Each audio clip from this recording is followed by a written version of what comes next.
The other team you mentioned, and sorry, AG, before you jump in, Mm-hmm. I thought the Sacramento Kings were going to have a really good year. Mm. Then Mike Brown's fired. Then De'Aaron Fox is traded. But Doug Yeah. Christie has done a terrific job, and their Yeah. record has improved since he's been there, and they have figured out how to continue to win since that trade happened. Because when you look at the talent of that team with Sabonis, with DeRozan, with Malik Debo. Monk, with Zach Levine, with some of those other young players like Keon Ellis stepping up, Doug Christie's defensive identity, Doug Christie's, I think the big thing for them was playing faster and picking up the pace. And Sacramento will likely be a play-in team, but if Sacramento gets that 7 or 8 spot, again, you got to battle those guys in a best of 7. What about you? Hey, Will, on that list, I can't give you no two because this is the hardest the teams are gonna play now. Because they got these last what 18, 17 You games. don't think Phoenix is still a dangerous team on some level? They might be a play-in team. I mean, it's gonna come down to like literally the last games of the night. Yeah. Yeah, Don't I Indiana. think So nobody want the play-in game. Just I know mean, that. they don't. But Indiana's been playing. Indiana is likely going to be locked into that 4-5 matchup, right? So, last year in the East, the 4-5 matchup was the Cavs and the Magic. They played 7 games. The Cavs came out on top. The Magic showed that they are here. Obviously, they've had a very unlucky season with injuries. Hmm. Right now, they're in the play-in spot where earlier in the year they were, top 5 in the East. So I say that to say, Indiana is going to be a playoff team. They're going to give somebody a real challenge in that first round.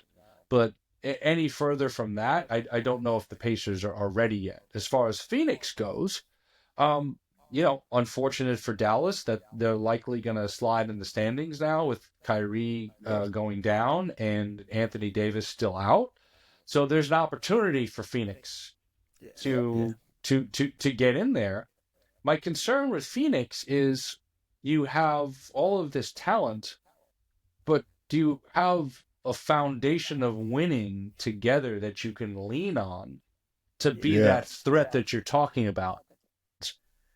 Also, you gotta feel, or have a little heart and compassion for the Clippers. I mean, it's just that's another team, man. That just on paper they look amazing, but with injuries and of course with Kawhi, I don't know if we're gonna ever get the best out of Kawhi anymore. I don't think they're gonna be getting 40, 50-point games from Harden consistently enough to He win. looked good the other night. He did. But what does that lead a team like the Clippers? Is this a season that they call it, because Ty Lue's doing an amazing job. But do they just go ahead and tank it and move forward? What do the Clippers need to do, or is there anything that the Clippers can do? Well, let's flash back to talking about Paul George for a minute. Like we thought the Clippers were going to be a lottery team. I think most of us before the season. Yeah, No Kawhi, Paul George is gone, and you didn't know what you were going to get from James Harden. Westbrook went to Denver, and he's been great there. Harden has been outstanding. Norman Powell has been outstanding. should have Zubats been an has All been Star. consistent, right? Like, and then Kawhi comes back and steps into a situation where, hey, they're competitive, and that starts with Ty Lue. And Yeah. it's been a great thing for them, obviously moving into the new building and the excitement around that. So I think the Clippers are a competitive and proud group. Um, but unless Kawhi is, 90%, um, I think their summer is going to start pretty early. And potentially now they may not make it out of the play-in because of who they're going to be facing there. If it's if the play-in started today, it's Sacramento, it's the Clippers, it's Phoenix, and then obviously remains to be seen with what's going to happen with the Dallas Mavericks now being so short-handed. Who else um, could potentially be in there? So that's my thought on the Clippers. Well, listen, fellas, we've been at this thing for so long. There's so much more we can talk about, but I got to do it to you both. I just got to. I know it's still a little early, so we're gonna call these pre-predictions. Who you got getting to the NBA Finals? Me, I'm going with West. I mean, in the East, I'm going with Cavs, Celtics, collision course.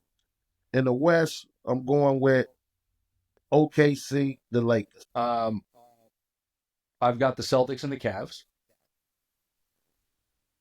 And in the West, man, it's just so hard to predict because you have no idea where the bracket is going to end up. Yep. Yep.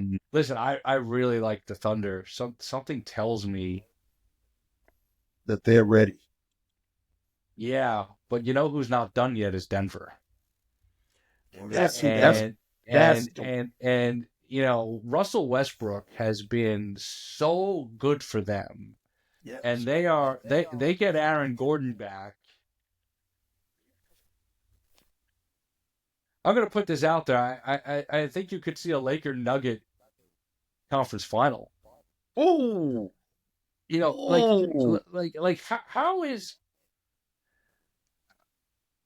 but again That the knocks seeding that has to be knocks. the right way. Right, so Yeah, I'm gonna someone's say, gonna but that knock knocks Oklahoma. OKC. Yeah, someone's gonna knock OKC out in the second round, and if the Yeah. Lakers and the Nuggets are 2-3, it's not gonna happen. So Yeah. I'm gonna say because Denver has owned the Lakers the last couple of years. This is the year now with Luka on the Lakers, and we saw a preview of that during the first weekend out of the All-Star break where they went into Denver and they ran them off the floor. I'm going to say Lakers Thunder. I think the Lakers are going to get the Nuggets this year. But will be a great series. And you know, I have to say it. NBA Finals. It's been 15 years. Lakers Celtics. We're back, baby. We're I back. see it. I see it. I see it. You know what? I like all of y'all picks, man. I can't even go against them. I can't go against them. I see a Lakers Celtics. Whew. But those conference championship games, those actually might be the finals. I mean, that's going to be incredible. If we have a Lakers OKC conference final, let's go. I mean, and a Boston Cleveland Eastern Conference Finals, or even a Lakers Golden State final. Yeah, I mean the crazy thing is like that could be a first round series or that could be a conference final. That's crazy. That's the wild thing. And if Memphis ends up as the 4 and you have a Memphis Houston first round, whoever the winner of that series is will push the Thunder to the limit. Oh, absolutely. And I would that boy Jaren Jackson ain't no joke. Yeah. And the way Houston plays, they're one of my favorite teams in the league to watch. Eamon Thompson is a revelation and a complete nightmare for whoever is matched up against him. So, well, listen, I'm excited about NBA basketball. Hey, Eric, man, we appreciate you, man, coming on the show and being with us. Listen, Hoop Dreams fan, check out Eric and Bobito's podcast, B-Ball Radio. Also, please do us a favor and subscribe to Eric Newman's newsletter, Everything Basketball.